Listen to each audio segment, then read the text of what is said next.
इससे बड़ा प्रेम किसी का नहीं कि कोई अपने मित्रों के लिए अपना प्राण दे।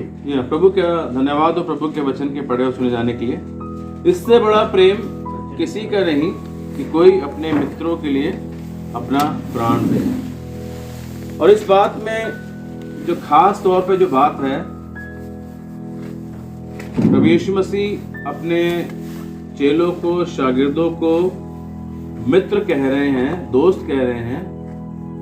और प्रभु यीशु मसीह केवल उनके लिए अपना प्राण नहीं दे रहे, लेकिन आगे भविष्य में जो उनके मित्र बनेंगे, दोस्त बनेंगे, उनके लिए भी प्राण दे रहे हैं।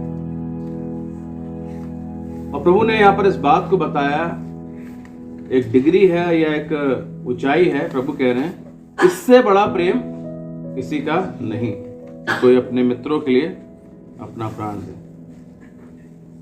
सो परमेश्वर का धन्यवाद हो कि उसने हम सब से बहुत बड़ा प्यार किया है, जो सारे प्यार से, सारे प्रेम से बड़ा है। लेकिन उसके साथ साथ परमेश्वर की इच्छा ये भी है कि हम उस प्रेम को दिखाने के मकसद को, इरादे को उसी तरह से समझें जिस तरह से प्रभु ने दिखाया।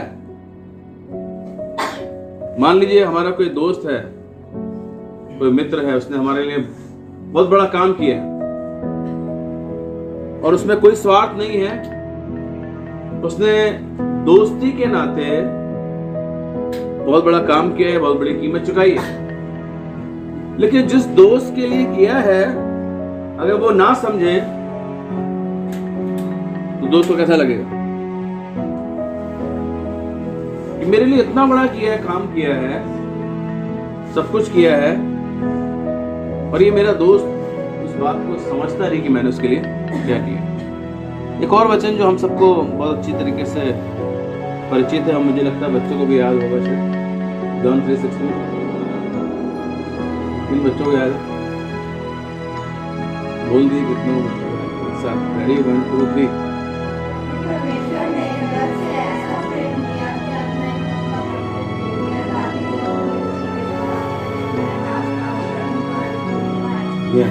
धन्यवाद। तो यहाँ पर सबसे पहली बात जो मुख्य बात है, उस प्रेम को दिखाने का मकसद, उसका इरादा यूहन्ना 3:16 में लिखा हुआ है, ताकि कोई नाश ना हो। हालांकि सब बातों को हम लोग जानते हैं, लेकिन और बार हम इस बातों पर गौर कर रहे हैं। वो नाश क्या है? क्या है वो नाश? नाश ना हो परंतु अनंत जीवन। वो नाश क्या है? क्या है जो प्रभु नहीं चाहता कि नाश ना हो इंसान? वो नाश क्या है जी? हाँ, आत्मा नाश ना हो। आत्मा नाश कहाँ हो? ना हो नरक में ना नाश। वो नाश जो है वो छोटा मोटा नाश नहीं है, वो हमेशा हमेशा का है। आप लोगों को भी बहुत सारे लोग मिले होंगे, मुझे भी हफ्ते भर पहले एक व्यक्ति मिले, दुकान में सामान ले रहे थे। ऐसी बातचीत होने लगी बाबाओं के बारे में। ये सारे बाबा जो हैं सब खून खराबा करके, लूट मार करके, फिर सफेद चोला ओढ़ के बाबा बन जाते हैं। फिर ये बात हुई कि भाई इनका भी हिसाब किताब होगा। उन्होंने कहा कि भाई स्वर्ग नरक सब यहीं पर है। तो मैंने उनसे बातचीत करी। हमने, मान लीजिए कोई चोरी करता है या कोई काम करता है, तो उसको सजा कहाँ मिलती है? घर में मिलती है। सजा की एक जगह है, सजा की एक जगह है, घर एक अलग है। तो हमने कहा ऐसे ही सजा की एक जगह अलग है। ये बात जरूर है कि इस दुनिया में भी उसका परिणाम हमें कुछ हद तक मिल जाता है, लेकिन उसकी जगह है, अब वो परमानेंट जगह है जो नरक है। और ऐसा नहीं कि आप अगर इस दुनिया में स्वर्ग और नरक है तो एक पल में स्वर्ग, एक पल में नरक, ऐसा बोल सकते। ये तो हमेशा के लिए है, और ये हमारी मृत्यु के, इंसान की मृत्यु के बाद है, और हमेशा के लिए स्वर्ग। उस हमेशा के नाश से बचाने के लिए प्रभु ने प्यार किया। और नाश क्यों? क्योंकि प्रभु का वचन रोमियो उसके 3:23 में कहता है सबने पाप किया है, और उसमें कोई भी फर्क नहीं है, कोई किसी भी धर्म का हो, किसी भी जाति का हो, सबने पाप किया है और परमेश्वर के पास कोई जा नहीं सकता। उसके अलावा एक और बात है उसके अलावा एक बात और है कि उस नरक से बचने के लिए किसी भी इंसान के पास कोई उपाय नहीं, ना किसी धर्म के पास है, ना किसी गुरु के पास है, ना किसी महात्मा के पास है। कोई भी कुछ भी अपने आप को उस नाश से बचाने के लिए कुछ भी नहीं कर सकता। और ये एक ऐसी जगह है नरक में जाना जहां हमेशा का दुख भी है और हमेशा का दर्द भी, पीड़ा भी। दुख किस बात का? कि उस एकमात्र भले और प्रेमी प्रभु से हमेशा हमेशा के लिए अलग हो गए और उसके दूर हो गए, और उसके उस प्यार को, उसके उस मकसद को, स्वर्ग छोड़कर धरती में आने को, इतनी बड़ी सजा उठाने को समझ नहीं। इस बात का हमेशा अफसोस होता रहेगा। और दर्द किस तरह का दर्द होगा?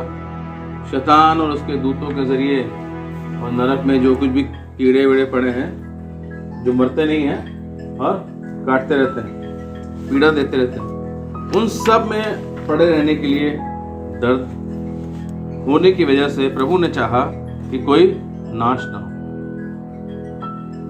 लेकिन इसका उपाय प्रभु परमेश्वर के प्रेम में शामिल है, और उस पर विश्वास करने के जरिए, उसके बलिदानी कार्य के ऊपर विश्वास करने के जरिए एक इंसान उस नरक से बच सकता है। मैं जो गंगानगर से आया हूँ, लेकिन इससे पहले मैं कानपुर से हूँ, और कानपुर से हम लोग सीनाई चर्च, हो सकता है आप लोगों ने सुना होगा, Sinai church of north India. तो करीब हम तीसरी पीढ़ी के मसीही हैं। सो बचपन से हम वो सारे काम करते थे जो एक मसीह परिवार में होता है। बाइबल पढ़ना, प्रार्थना करना, दुआ करना, संडे स्कूल जाना और संडे चर्च जाना। और हमारी मम्मी जो है हमें सुबह का नाश्ता नहीं देती थी, इसलिए जब तक बाइबल नहीं पढ़ लो, प्रार्थना नहीं कर लो, तो नाश्ता नहीं मिलेगा। तो हम लोग की आदत बनी हुई थी। तो इस आदत को हम लोग अपने ज़िंदगी में करते रहते थे। और अगर हम लोग मान लीजिए सो रहे हैं रात में, और हम लोग जगा के पूछे तुम यीशु मसीह में विश्वास करते हो? हाँ करते। क्या वो तुम्हारे पापों के लिए मर गया? हाँ मर गया। क्या वो दफनाया गया? हाँ दफनाया गया। क्या वो जिंदा हो गया? हाँ जिंदा हो गया। वो स्वर्ग में चला गया? हाँ चला गया। वो फिर से आएगा? हाँ आएगा। तुम पापी हो? हाँ पापी हैं। तो ये सारी चीजें हम मानते थे, मतलब विश्वास करते थे। लेकिन फिर भी मेरी जिंदगी में और मेरे जैसे और लोगों की जिंदगी में ये पता नहीं था कि स्वर्ग जाएंगे। और कई लोग हमारे समाज में से ओवर कॉन्फिडेंस होते हैं, कहते हैं हम पक्का स्वर्ग, क्योंकि हम विश्वास करते हैं और हमने बहुत सारे जो अपने धर्म है, इसी धर्म, उसके सारे काम पूरे किए। इस तरह से हम लोग स्वर्ग में जरूर जाएंगे। और मैं अक्सर रात को जब कभी कभी जब नींद नहीं आती थी, सोचता था कि आज दिन का बहुत सारे ऐसे काम करेंगे नहीं करने चाहिए, अफसोस होता है। उसके बाद सुबह उठे, फिर से वही कहानी करना, फिर से बाइबल दुआ करना, फिर से सारे काम करना, साथ साथ में कुछ नशे काम भी करना, कुछ गाली गलौज, सब कुछ। और विश्वास भी है इसके ऊपर, प्रभु यीशु मसीह के ऊपर। कैसा विश्वास? वही परमेश्वर है, उसके सिवा कोई परमेश्वर नहीं है। तो ऐसा क्या था कि ये सब होकर भी, विश्वास होकर भी, मुझे कोई रात में जगा के पूछे और प्रभु के आने का भरोसा भी, ये सब कुछ है, तो भी मेरे पास हमेशा की जिंदगी, अनंत जीवन नहीं। तो ये किस टाइप का विश्वास है? तो इन सब बातों को आज हम लोग कुछ हद तक देखेंगे। उस नाश से बचने के लिए जो प्रभु यीशु मसीह ने कहा कि परमेश्वर ने अपने जगत से ऐसा प्रेम रखा कि उसने अपना इकलौता पुत्र दे दिया, ताकि जो कोई इस पर विश्वास करे, वो विश्वास क्या चीज है जिससे नाश होने से बच सकते हैं और हमेशा की जिंदगी पा सकते हैं। तो 3 बातें हैं जो आप सबको भी पता है, और उनमें से हम कुछ बातों को देखेंगे। ABC। ए से एडमिट, मान लेना। बी से बिलीव, विश्वास करना। सी से चूज, चुन लेना। एडमिट मान लेना, बिलीव विश्वास करना, चूज चुन लेना। तो उस विश्वास में ये चीजें शामिल हैं और मुझे और आपको सोचना विचारना है कि क्या ये सारी चीजें मेरे विश्वास में शामिल हैं या नहीं। प्रभु यीशु मसीह का वचन कहता है धोखा ना खाओ, धोखा ना खाओ।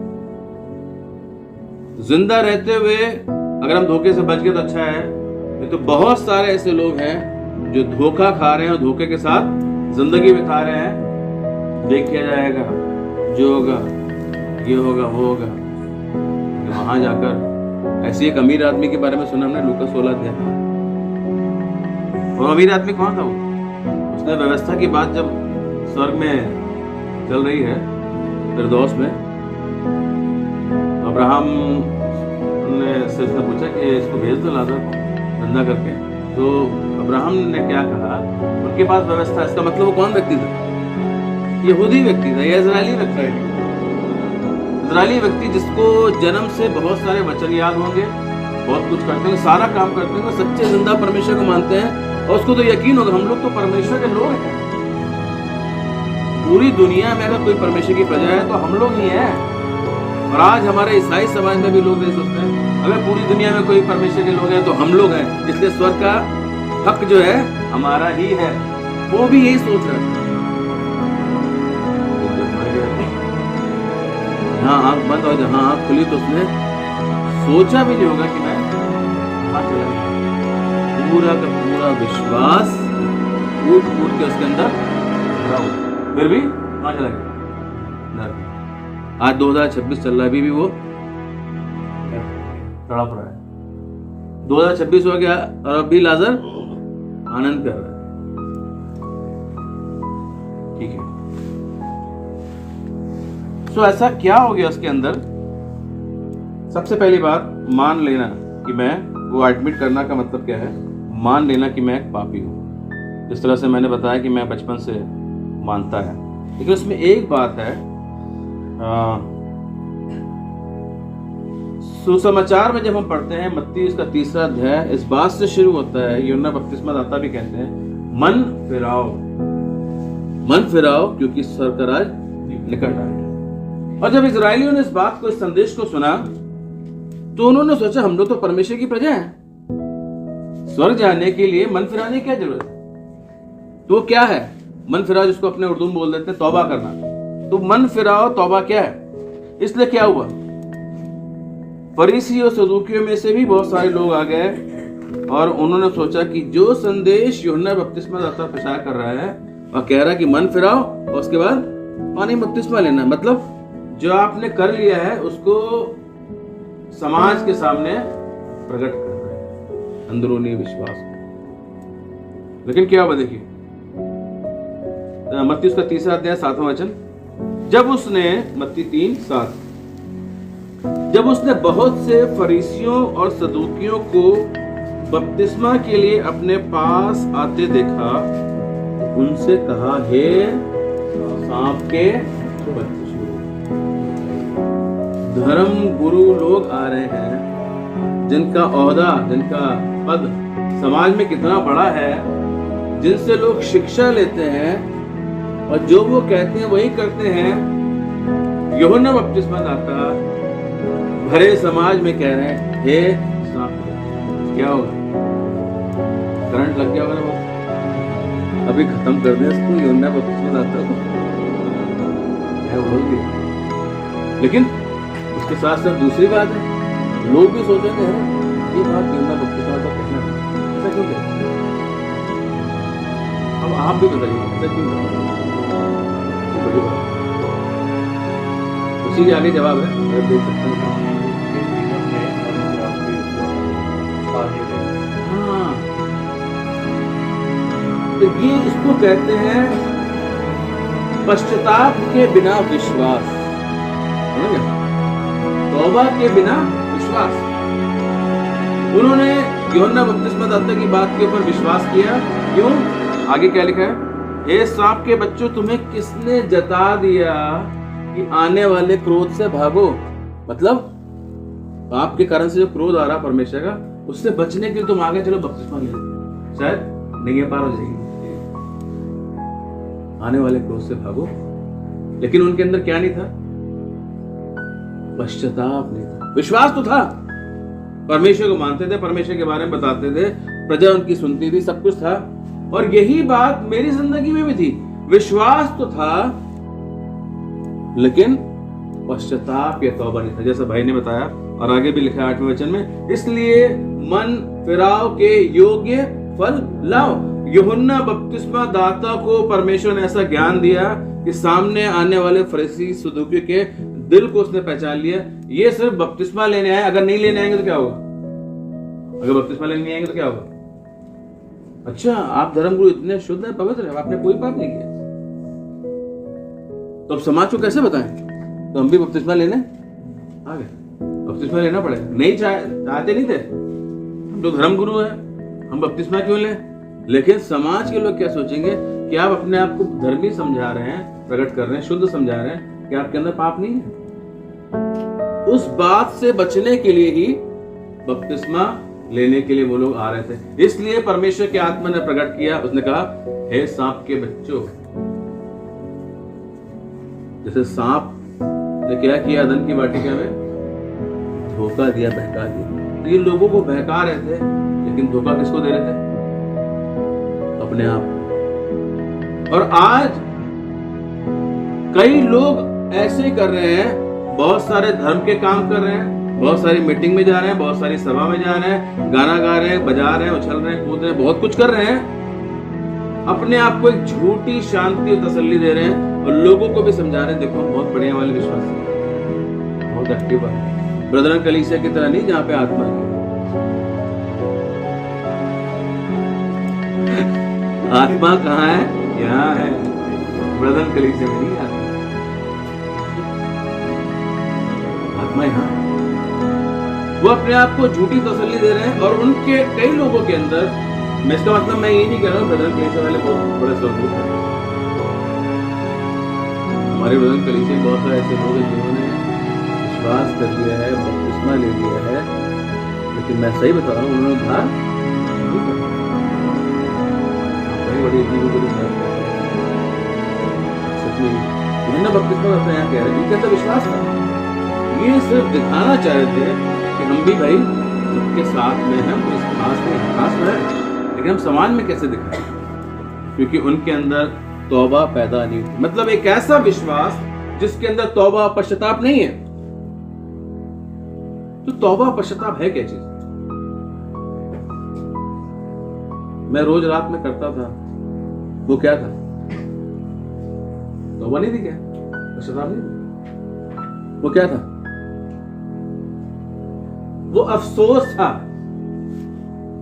क्योंकि पश्चाताप या तौबा के लिए जो यूनानी भाषा में शब्द आया है, उसका मतलब है टर्न बैक, फिर जाना। ये अपनी सड़क इधर किधर की जाती है? क्या बोलते हैं? बाजार, अंबाला की। और ये इधर तो घूम जाती है बबियाल। तो मान लीजिए हम बबियाल जा रहे हैं, ठीक है, बबियाल जा रहे हैं, रास्ते में प्रभु से मुलाकात होगी, प्रभु ने अपना वचन बताया, तुम पापी हो बोलेगा, अभी तक तुम अपनी जिंदगी अपने हिसाब से बिता रहे थे, आगे विनाश है, नरक में चले जाओ, तुम्हारा धर्म तुम्हारा कुछ भी तुम्हें बचा, ईसाई होना भी तुम्हें बचा नहीं सकता है। मेरा भी बचपन में बपतिस्मा हुआ है, जब हमारा बड़े में हुआ तो हमें निकाल दिया गया थोड़े समय के बाद, इसलिए दूसरा बपतिस्मा। तो कुछ समय तक तो जाते रहे, लेकिन जब वो मुद्दा बहुत ज्यादा उछल गया था, क्योंकि हमने एक और को बताया, अपने दोस्त को, और वो डीकन जी का बेटा था। तो एक सभा हुई, जो सबसे बुजुर्ग डीकन थे, तो उन्होंने बताया कि बचपन का बपतिस्मा सही है। क्यों सही है? जो 4 दोस्त वो लकवे के मारे को लेकर आए थे, तो वहां पे क्या लिखा है? प्रभु यीशु मसीह ने उनके विश्वास को, 4 दोस्तों के विश्वास को देखकर उससे कहा, अपनी मंजी उठा, अपने चरपाई उठा, चल। उनके विश्वास को, ऐसे ही तुम्हारे माँ बाप के विश्वास को देख के तुम्हें बपतिस्मा मिला। कहाँ से कहाँ जो है। और हम वैसे ही रहते तो क्या होता, यहाँ तो सब समझ रहे होते हम तो जाएंगे स्वर्ग जाएंगे, हम तो स्वर्ग जाएंगे, गीत गाते रहते। जैसे ही मरते तो अमीर आदमी की तरह मछली की तरह वहां तड़पते रहते, प्यास प्यास प्यास। तो प्रभु का वचन क्या कहता है? विश्वास और फिर तो यहाँ पे जो इस बात को मैं कह रहा था कि वो विश्वास जो था, जो रात में मैं करता था, वो एक अफसोस था, वो पश्चाताप या तौबा नहीं थी। इसका मतलब है टर्न बैक, दूसरी तरफ मुड़ जाओ, या यू टर्न। तो मैं इधर क्या है, बलियाल बबियाल जा रहा था, वहां पे प्रभु से मुलाकात हुई और मैंने वो रास्ता छोड़कर अभी बाजार वाला रास्ता ले लिया, कैंट वाला रास्ता। ये है तौबा, ये है पश्चाताप। मैं जो रात में करता था रोज, वो अफसोस था, वो पश्चाताप नहीं था। मुझे दुख था, मैं जो कर रहा हूं गलत कर रहा हूं, इसका नतीजा बुरा होगा। लेकिन मेरी जिंदगी में तब्दीली बदलाव नहीं आया जब नया जन्म ही नहीं हुआ, तो चलेंगे कैसे? तो ये जो मेरा विश्वास था, मानसिक विश्वास था, बिना पश्चाताप का विश्वास था, बिना तौबा का, और मैंने प्रभु के पीछे कोई चलने का फैसला नहीं किया था, अपनी जिंदगी को भी प्रभु के हाथों में नहीं सौंपा। इसलिए यूहन्ना बपतिस्मादाता ने भी उनसे ऐसा बोला। सो मन फिराव का मतलब है कि पापों से तौबा, कि जो कुछ मैंने प्रभु के खिलाफ पाप किया है और हमने जो अपना मार्ग लिया है वो प्रभु का नहीं है, इसलिए अपने मार्ग को छोड़कर प्रभु यीशु मसीह के पीछे चलने का फैसला, और पाप के रास्ते को छोड़कर प्रभु यीशु के रास्ते पर चलने का फैसला, इच्छा और इरादा। और उसमें ये मान लेना कि मैं एक ऐसा पापी हूं जो प्रभु की मदद से एक ऐसा पापी हूं जो अपने आप को अपने किसी कामों से, अपनी किसी योग्यता से, अपने धर्म के कामों से बचा नहीं सकता। मेरा कोई बचाव मेरे जरिए या किसी और इंसान के जरिए नहीं। ये बात मान लेने में बहुत हम लोग, हमारा क्या बचपन में बपतिस्मा हुआ था, उसके बाद हम आगरा हॉस्टल में पढ़ते थे, वहाँ पे कन्फर्मेशन होता है, उससे कई लोग पूछ सकते हैं, कई लोग तो कन्फर्मेशन के बाद क्या होता है, जिसको हिंदी बोलते हैं दृढ़ीकरण। तो वो हो गया, हम लोग की क्लास लगी थी हफ्ते भर की, हमारे बाप की दुआ याद होनी चाहिए और बहुत कुछ याद होना चाहिए, 10 हुक्म याद होना चाहिए। उसके बाद आपका दृढ़ीकरण हो गया और आप अब से प्रभु बोध में शामिल। हार नहीं पाया है, स्वर्ग में जीवन की किताब में नाम नहीं लिखा है, हम प्रभु बोध लेते थे, हमने माने ही नहीं था कि हम पापी। मतलब किस तरह से इस रास्ते को छोड़ना है, प्रभु के पीछे चलना है, अपनी जिंदगी प्रभु के हवाले करना है, इस बात में हमारा कोई भी हिस्सा नहीं था। लेकिन हम ऐसा कर रहे हैं। आज हमारे मुसलमान नहीं कर रहे, जिनको जो समझाया गया वो कर रहे हैं, वो सबके सब विश्वास कर रहे हैं अपने अपने अलग अलग जगह पे। लेकिन तौबा जब तक ऐसा नहीं मान लेना कि मैं कैसा पापी हूं जो अपने आप को बचा नहीं सकता हूं, सिर्फ प्रभु ही मुझे बचा सकता है, वो है एक सच्चा पश्चाताप मान लेना जो प्रभु हमसे चाहते हैं। उसके बाद नेक्स्ट, बिलीव, विश्वास करना कि मैं पापी हूं और मेरे लिए ये एडमिट करना जरूरी है। विश्वास करना, मेरे लिए ही प्रभु यीशु मसीह को मानव रूप में आना पड़ा और मेरे एक एक पाप का जो मैंने मन, वचन और कर्म से किए हैं उसका हिसाब प्रभु यीशु मसीह ने घूसों, थप्पड़ और पूड़ों की मार से, कांटों के ताज से, और जो कुछ भी प्रभु को हमारे पापों की सजा उठाने के लिए सहना था, वो सब कुछ प्रभु ने सहा और वो मेरे लिए था। जब एक समय आया, मैं बचपन से सब कुछ सुनता था, 40 दिन के उपवास भी होते थे, गुड फ्राइडे की मीटिंग भी होती थी, सब कुछ होता था और हमेशा हम लोग यही मानते थे कि प्रभु ने सब कुछ सहा, ये किया वो किया। लेकिन एक समय आया जब एक बार मुझे फिर वचन से बताया गया कि मैं पापी हूं पापों की सजा मेरे ऊपर नरक की आग है, बहुत सारी बातें। उसके बाद जब यशाया 53 मुझे पढ़ाया गया और उसमें जब मैंने पढ़ा कि निश्चय उसने मेरे सब रोगों को उठा लिया, हमारे ही खातिर वो मारा गया, कूटा गया, कुचला गया, सब कुछ। जब ये चीज होती रही, जब मैंने पढ़ा, मुझको एक बहन ने वचन बताया था, बाइबल पढ़वा रही थी, जब वो पढ़ा तो कई सालों से मैं मानता आया था, सब कुछ था, लेकिन प्रिक नहीं हुआ, चुभा नहीं था। उस वक्त मुझे चुभन हुई, ये सब मेरे लिए था। उसके पहले मैं सोच रहा था परमेश्वर ने जगत से प्रेम किया, परमेश्वर, हमारा परमेश्वर इतना महान है, पूरी दुनिया के लिए उसने अपनी जान दे दी। लेकिन उस दिन मुझे ये महसूस हुआ उसने मेरे लिए जान दी, उसने मेरे लिए सब कुछ, मेरे लिए, मेरे लिए, मेरे लिए। जब तक ये मेरे लिए नहीं आता है तब तक उसके दर्द का एहसास हमें, हाँ उसने सबके लिए किया, सबके लिए, सबने हम भी, वही बात है। और ना केवल मेरे लिए, तब मेरे दिमाग में ये भी आया, सब परमेश्वर का पवित्र आत्मा करता है, कोई इंसान अपने आप करता। मेरे मन में ये भी आया, मैं तो इतना ज्यादा बड़ा, घर में सबसे बिगड़ा हुआ वही था, सबसे छोटा। पापा कहते सबसे छोटा, सबसे छोटा, बड़े वाले बचते थे, कहते सबसे बड़ा, सबसे छोटा, शत्रु में मैं छोटे ही था। नशा करना, जुआ खेलना, पैसे चुरा के जो भी करना, जर्दा ले लेना, खा लेना, जुआ करना, जुआ खेलना, ये सब करता था। घर वाले लोग दुखी थे, परेशान थे। लेकिन उस दिन मेरे मन में चुभ गया कि ये सब कुछ मेरे लिए, मुझ पापी के लिए किया। हर एक इंसान एक ऐसा पापी है जो बड़े से बड़ा पाप कर सकता है, उसकी जिंदगी में मौका नहीं है। इसलिए कोई ये ना सोचे, कई बार लोग सोचते हैं हम तो इतने ज्यादा बड़े वाले पापी थोड़ी ना, हमें क्या जरूरत है समाज। ना हम खून करते हैं, ना हम गाली निकालते हैं, ना हम नशा करते हैं, हम तो कुछ नहीं करते। लेकिन हम सब इतने बड़े पापी इंसान, सारे इंसान इतने बड़े पापी हैं, वो कुछ भी कर सकते हैं। जैसा मौका आएगा तब पता चलता है आदमी कितना बड़ा पाप कर सकता है। ये सब इंसान की हालत है। सो वहां पर उस वक्त मुझे एहसास हुआ कि ये मेरे लिए, प्रभु यीशु मसीह मेरे लिए सर, मैं जिम्मेदार हूं।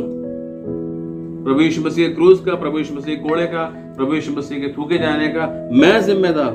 ये जिम्मेदारी मुझे और आपको अपनी जिंदगी में और हर एक इंसान को लेनी जरूरी, तब जाकर हमें समझ में आता है। और जैसे हमने शुरू में सुना, उनका विश्वास बिना पश्चाताप का था। और कई बार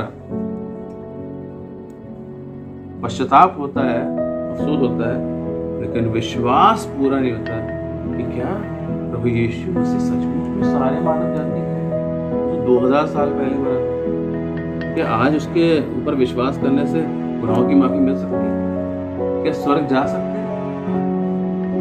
आज कई लोग ऐसा है। हमारे ईसाई समाज में एक ब्रदरन परिवार की एक लड़की थी, वो कह रही है ऐसा कैसे हो सकता है कि कोई हमारे 2000 साल पहले मरा हो और आज उसके ऊपर विश्वास करके हमें क्या माफी मिल सकती है, जा सकते हैं। और ऐसे करके हमारे बच्चों के अंदर भी शक आ रहा है।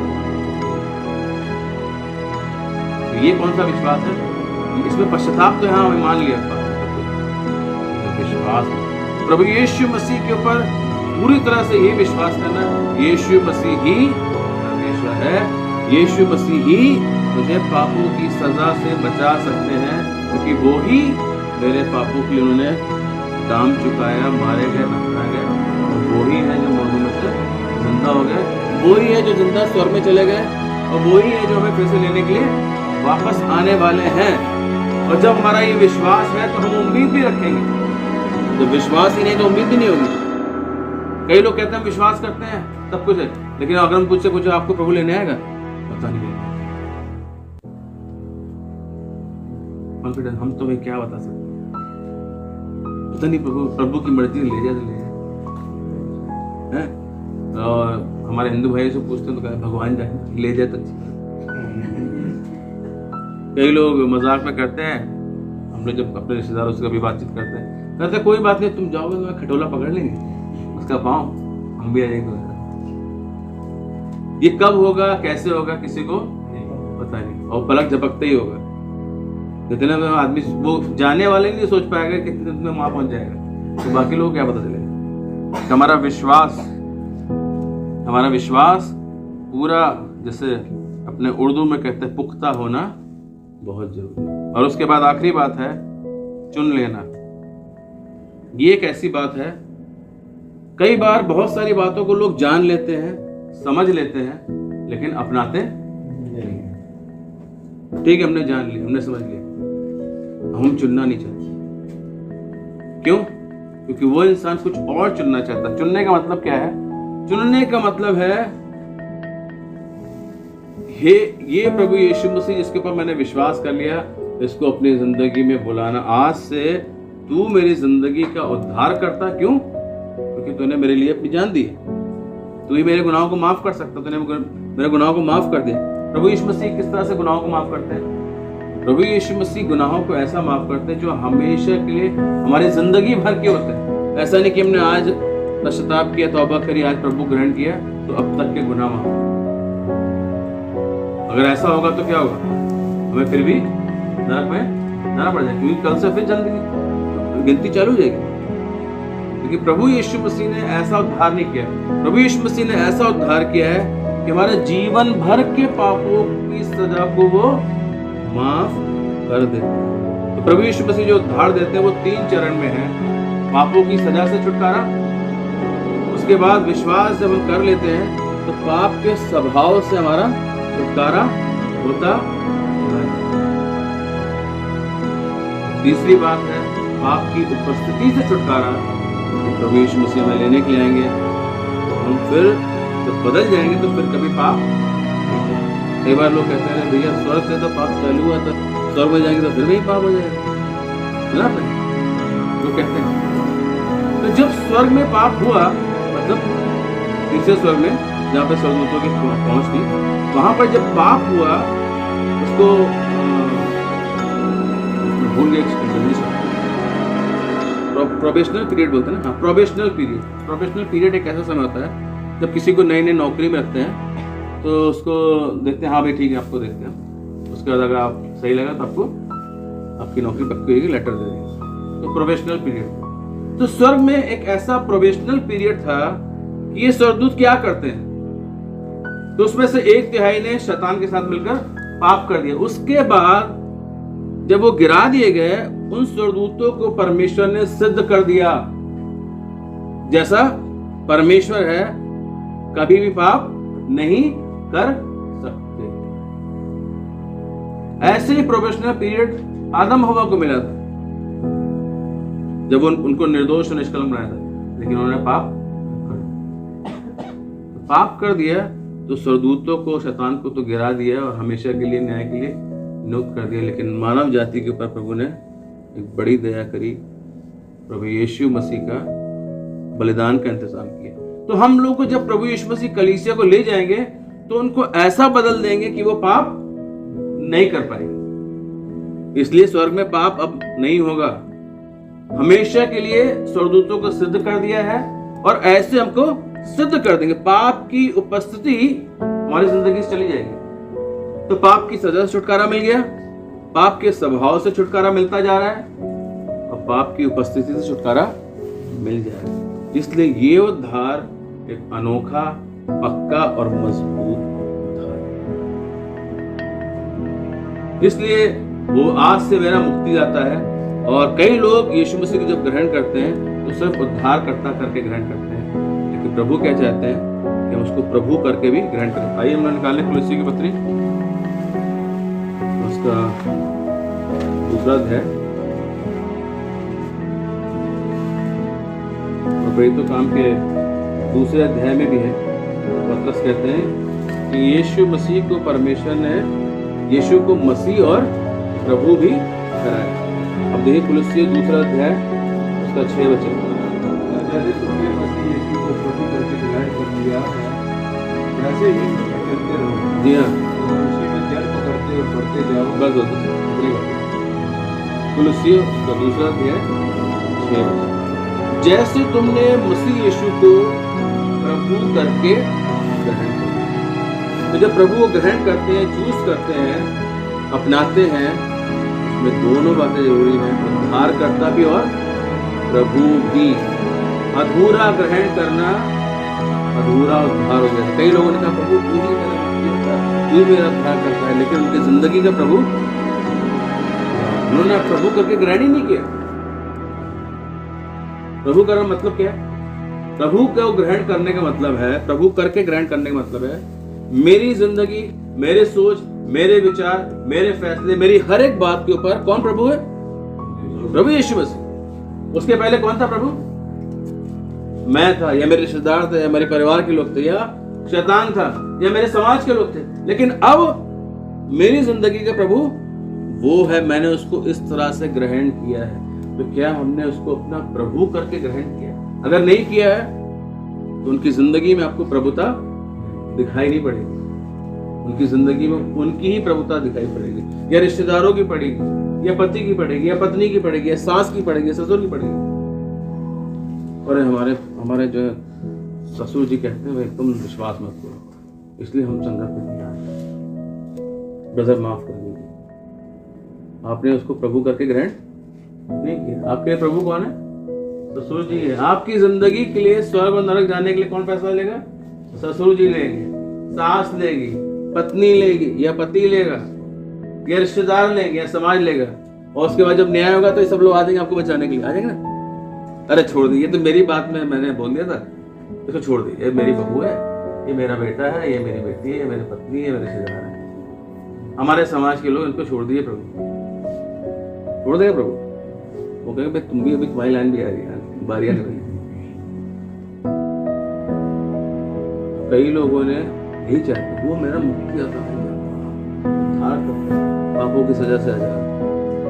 लेकिन अधूरा ग्रहण करना आपको उद्धार नहीं दे सकता।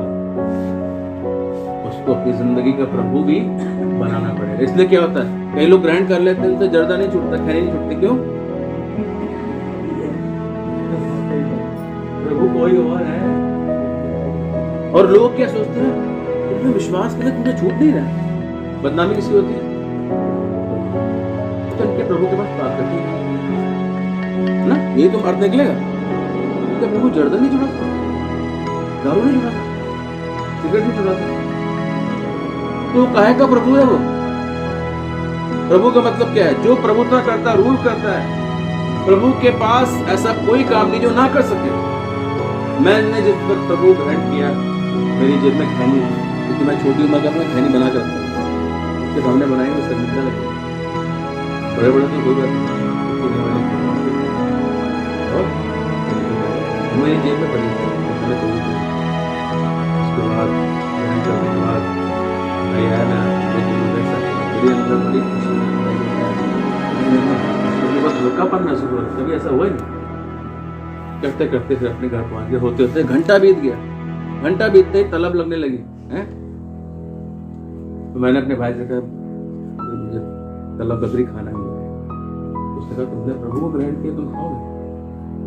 तुमने बात तो सही, लेकिन मैं तलब लगी, उसका क्या करूं? उनका प्रार्थना करो। मैंने प्रार्थना करी प्रभु से, और उसके बाद से अभी तक वो चीज नहीं आ पाई। क्यों? मैंने अपने जिंदगी में केवल उद्धारकर्ता के रूप में नहीं ग्रहण किया था, प्रभु करके भी ग्रहण किया। तो जब प्रभु करके ग्रहण कर दिया तो प्रभु आ गया मालिक बनके, उसने छुड़ा दिया, उसने छुड़ा दिया। उससे पहले मैंने बहुत बार छोड़ा प्रभु ग्रहण करने के पहले, 2 महीने के लिए, 3 महीने के लिए, और मेरे मन अंदर बहुत कॉन्फिडेंस था, मैं जब चाहे छोड़ सकता हूँ। कई लोग जो शराब पीने वाले भी कहते हैं अरे तुम पी रहे हैं, ऐसे कोई बहुत बड़ी बात थोड़ी, जब चाहे छोड़ देंगे, तो छोड़ दो ना। फिर कहते कभी कभी मौके पी लेते हैं, कोई त्यौहार आता है, दोस्ती यारी, शादी वाली, उनकी जिंदगी में वो चीजें प्रभुता कर रही है।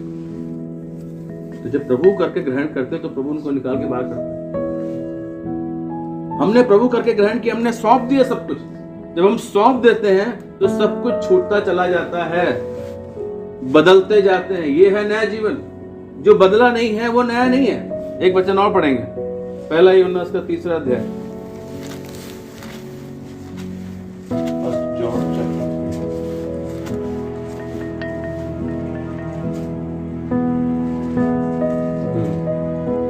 6 से पढ़िए कोई। जो कोई उसमें बना रहता है वह पाप नहीं करता, और जो कोई पाप करता है उसने ना उसे देखा है ना उसको जाना है कि बालकों को किसी की मनमाने में ना आना है।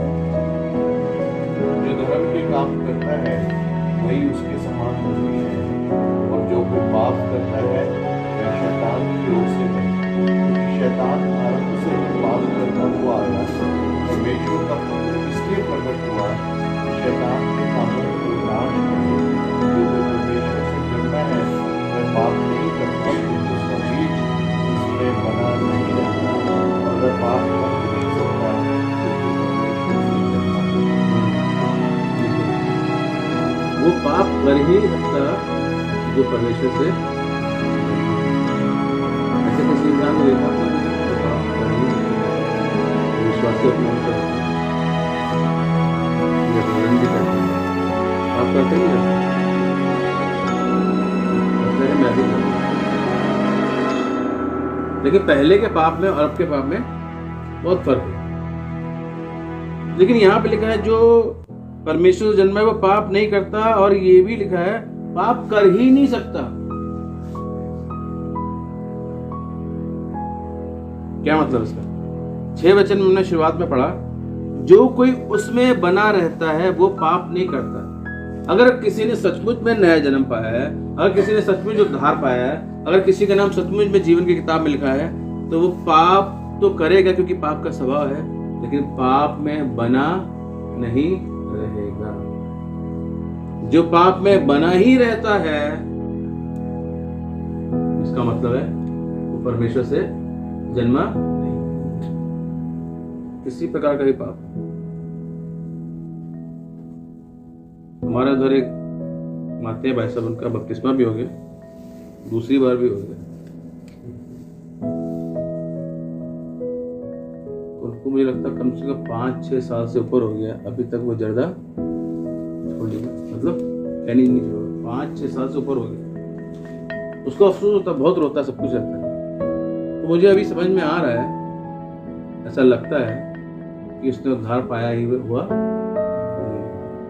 क्योंकि जो परमेश्वर से जन्मा है वो पाप में बना नहीं रह सकता।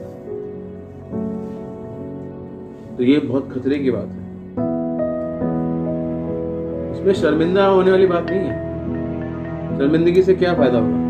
मैं शर्मिंदगी होगी, ठीक है हमारे से नहीं जाएगी, ये नहीं करेंगे, बाइबल नहीं पढ़ेंगे, उससे क्या नुकसान आता है?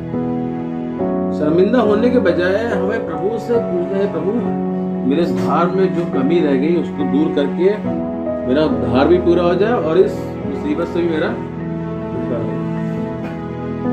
तो वो रो के प्रार्थना करता है। हमारे सामने कितनी बार रो चुके हैं, कहता बस यही एक कलंक लग गया, तो वो उससे छूट नहीं रहा है। उसको ये भी बता दिया प्रभु तो इतना छोटा है छुड़ा नहीं सकता, बहुत कुछ बता दिया। इसका मतलब मुझे अभी समझ में ये आ रहा है शायद उसका उद्धार हुआ ही वही खतरनाक। क्योंकि अगर उद्धार नहीं हुआ तो क्या होगा? क्या होगा? नरक में जाना पड़ेगा। मतलब पापों की सजा हटी नहीं है, प्रभु को सही तरह से ग्रहण नहीं कर पाए। इसलिए उस ये भाई आज तो लेना तो कुछ और था, तो भाई शायद बातचीत हुई जो इस तरह से इस तरह से बताया जाए कि आज कई लोग हैं जो कहते हैं और शैतान उनको धोखा दे रहा है, उनको समझ में भी नहीं आ रहा। हमें शैतान के धोखे को समझना है और रोशनी में आना है,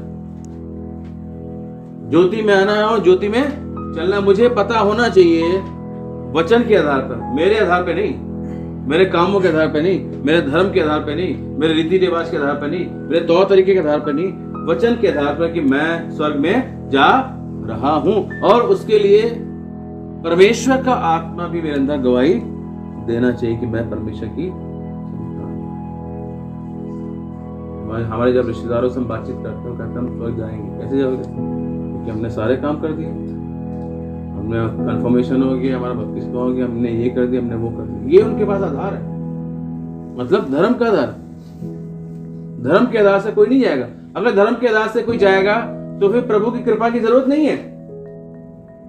और जब प्रभु की कृपा नहीं है तो प्रभु लिखा है विश्वास के द्वारा अनुग्रह ही से तुम्हारा उद्धार हुआ है। मतलब उद्धार में, पापों की सजा से माफी में, स्वर्ग जाने में किसी भी इंसान का कोई हाथ नहीं है, ना रीति रिवाज का, ना धर्म का, या किसी बात का। अगर किसी का हाथ आ गया तो उद्धार नहीं है, क्योंकि इंसान परमेश्वर की दृष्टि में पापी है, निर्दोष नहीं है, निष्कलंक नहीं है, और हमको निष्कलंक बनाने वाला प्रभु। हमने शुरुआत में विचार किया था, शुरुआत में हमने विचार किया था कि हमारा वो दोस्त जिसने हमारे लिए अपना प्राण दिया, वो दोस्त हमसे क्या चाहता है? प्रभु उसने तो अपनी दोस्ती निभा दी, दोस्ती के लायक नहीं थे, हमको दोस्त बना दिया। अब प्रभु का वचन कहता है कि जो आज्ञा मैं तुम्हें देता हूं यदि उसको मानो तो मेरे मित्र हो। यूहन्ना 15:14। तो आज मुझे और आपको जानना है कौन है मेरा मित्र। क्या सचमुच में प्रभु यीशु मसीह मेरा मित्र है?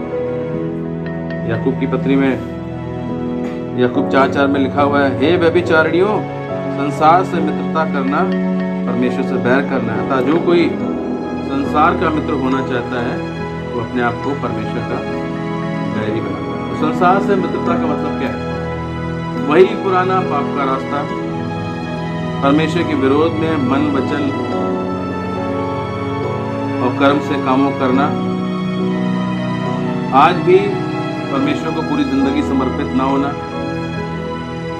परमेश्वर के हुक्मों को ना मानना, छोटी छोटी बातों में परमेश्वर के हुक्मों को तोड़ना, संसार की बातें हमारी जिंदगी में हावी होना, ये सारी बातें संसार से मित्रता।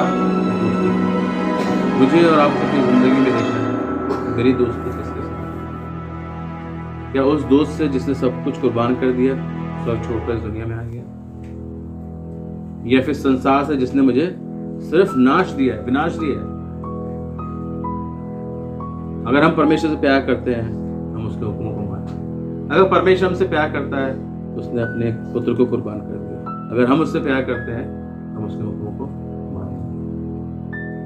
तो आज मुझे और आपको अपनी जिंदगी में देखना, क्या सचमुच में कहने के लिए मेरा मित्र है, दोस्त है, या मैं उसकी हर बात को मानने के लिए तैयार हूं? प्रभु एक और समर्पण हमारी जिंदगी में करने के लिए हमारी मदद करें, एक और फैसला करने के लिए हमारी मदद करें, उद्धार की बातों को अपनी जिंदगी में पहचानने के लिए, पुख्ता करने के लिए, मजबूत करने के लिए हमारी मदद करें, और हम जाने किस तरह का विश्वास हमें उद्धार दे सकता है। तौबा किस तरह की है, किस तरह का ग्रहण करना, उसको प्रभु करके ग्रहण करना। मतलब तू मेरी जिंदगी, मेरे सोच, मेरे विचार, मेरे सब बातों का प्रभु तू है। और एक और बात, जो परमेश्वर से जन्मा है वो पाप में बना नहीं रहता, और जो परमेश्वर जन्मा है वो धर्मी 7 बार गिरेगा लेकिन खड़ा हो जाएगा। ठीक है, कमी घटी है सब में। कोई लोग मसीह में आने से बहुत जल्दी तेजी के साथ बढ़ जाते हैं, बिल्कुल रॉकेट की तरफ, बहुत बढ़िया जिंदगी। कुछ लोग धीमे धीमे बढ़ते हैं, कुछ लोग बीच की स्पीड से बढ़ते हैं। वो तो कोई बात नहीं। जब बच्चा जन्मा होता है, किसी के 6 महीने में दांत निकल जाते हैं, किसी के 9 महीने में निकलते तो हैं। कोई 9 महीने में घुटने पे चलता है, कोई शायद 1 साल लग जाता है। 1 साल में कोई बच्चे मुश्किल से खड़े हो पाते हैं। कहीं मेरी बेटी तो 11वें महीने में चलना चालू हुई। सबका अलग अलग होता, लेकिन चली तो, घुटने पे तो आए, चलना तो शुरू हुआ। तो अगर हमने उद्धार पाया है तो हम बदलेंगे। अगर उद्धार नहीं पाया तो हम कितना भी रो लें, पीट लें, किसी से भी हाथ रख के प्रार्थना करा लें, हम बदल नहीं सकते, क्योंकि ये सारा काम प्रभु का है। तार ही नहीं जुड़ी है तो करंट नहीं आएगा। करंट नहीं आएगा तो बटन किसको ऑन ऑफ करते रोशनी, मीटर से तार या खंभे से तार कटा हुआ। तो हमें सोचना है क्या मेरा तार जुड़ा हुआ है? जुड़ा है तो रोशनी होनी चाहिए। कम हो ज्यादा हो बात अलग है। हमें सुनिश्चित करना बहुत जरूरी है। प्रभु इन वचनों के जरिए में आशीष दे, और जो समय मुझे दिए गए